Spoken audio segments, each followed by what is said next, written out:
Hey everyone, it is Dani and welcome to this updated video this evening. I trust and hope that you're doing great. And of course, we'll be talking about this disturbance in the Caribbean because coupled with a trough ahead of a front and a front, there's a lot going on over in Central America, a lot of flooding that has been taking place and that will continue through the weekend, unfortunately, for some areas. And also in the Southeast Caribbean, there's been a lot of rainfall activity recently. We'll be taking a look at what is going on there as well. So let's get straight into it. First things first, we're looking at the surface chart to point out some of these weather systems. So that diagonal line with those blue triangles and those red semicircles is representative of that front. So it's no longer a cold front, it's a stationary front because as suggested by the name, it is not moving, it has stalled. So we can see that the boundary extends from the Yucatan, going through Cuba, the Bahamas, out into the Atlantic, and ahead of the front is that broken orange line, which is a trough. With these troughs, at times there's a lot of associated activity, showers, thunderstorms, and there's that L showing where or low pressure is associated with Invest 97L. We're seeing a couple more troughs out there moving around. So let's now go on to the satellite imagery and take a look at this. So the Western Caribbean is under the influence of these various weather systems, and we can see that for sure being reflected here on these satellites. A lot of heavy rainfall has been pounding portions of Central America, especially Honduras. I have seen some videos, I have seen photos of what's been happening. And if you wish to send me some videos of what's been going on for your area, you can do so on my Instagram page. You can DM me at weathergirldani and share your content. In turn, I'll share so that other persons watching my channel can see what's been going on as well. So a lot of activity is moving into Central America with that disturbance, and that low pressure associated with it will be moving in as we head likely into tomorrow or so. But again, a lot of activity. Rainfall totals could be staggering across portions of Central America. So Belize, the keys of Belize, going to the Bay Islands of Honduras, Honduras in and of itself, Nicaragua, even going down to Costa Rica and Panama, we're seeing some activity there. And going to the Cayman Islands, there has been some activity within the area, but a lot of that is going to continue drifting off to the west and even for some spots in Cuba as well. And with that front, the Bahamas has also been experiencing some rainfall activity. It's also been quite windy and cool across these areas. So I have been seeing your comments.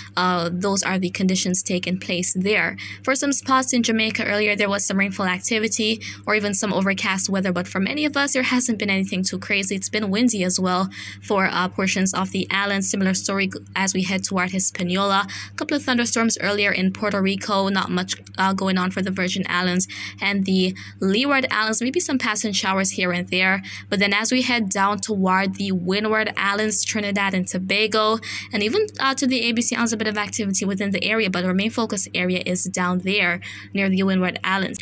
So at a closer look here, we can see that there has been quite a bit of activity, and radar actually has been indicating that there's been a lot of heavy rainfall, especially across parts of Trinidad, Tobago, even going to the Grenadines, potentially for some spots in Grenada, St. Vincent, St. Lucia as well, Barbados. So that's been what's happening, and that's likely to continue as we head through today.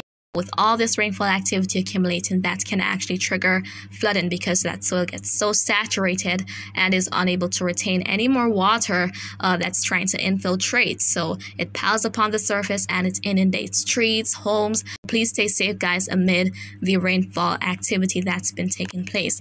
And then, of course, going back to 97L, it's unlikely to develop, so that formation chance is at 10%. But again, the heavy rainfall is going to be continuing across Central America with those periods of extreme flooding across some areas and even those mudslides as well. Now, going on to this map, this is showing the sea surface temperature. We're focusing on the Caribbean. We can see that the temperature is roughly around 30 degrees, even 29 in some spots, a bit lower. The temperature overall, it is supportive of development. So the season is not fully over. It's winding down. Things are getting more unfavorable across the Atlantic.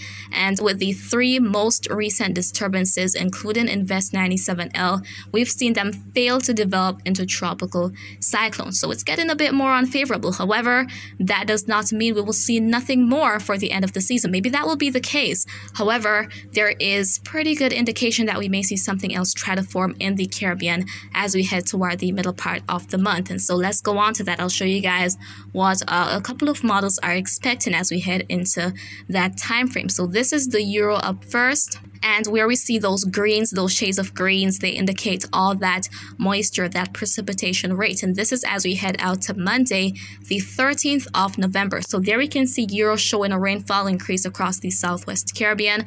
Going on to the GFS model now. GFS can be very bullish at times. Sometimes it shows these major systems. And I don't know if you guys remember, but before October ended, maybe about a week or two before the official end of the month, GFS was actually showing that early November we'd see a major hurricane in the Caribbean, which did not take place. As we can see, 97L has failed to develop, though it's producing all that activity. But now GFS is suggesting that we could see a hurricane as we head into the middle part of November. And here we are headed out to Monday, the 13th of November, and there we're seeing that low pressure area forming and all that increase in moisture across the Western Caribbean. Going out to next Saturday, the icon model is not showing much, showing that we could see rainfall increase, but nothing too crazy. And the Canadian model is also hinting that we could see something try to form within the area.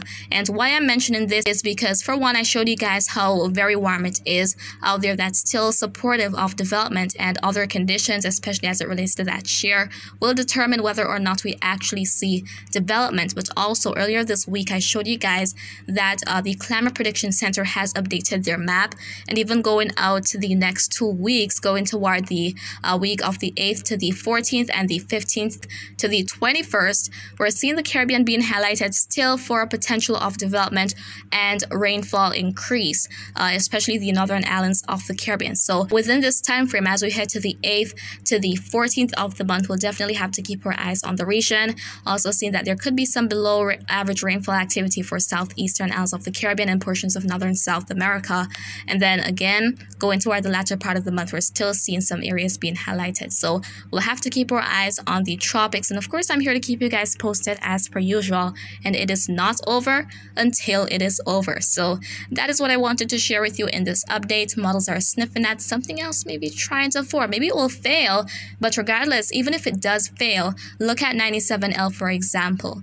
We're seeing a lot of activity in association with it, so it does not take a tropical cyclone to induce dangerous conditions. Matter of fact, with stronger fronts coming down as we head to the coming weeks and the coming months, especially toward January, for parts of the Caribbean, we could see quite a bit of activity. By the way, I have a video covering that coming to my second channel, which is Weather Extras. So you can go ahead and subscribe and tap the bell.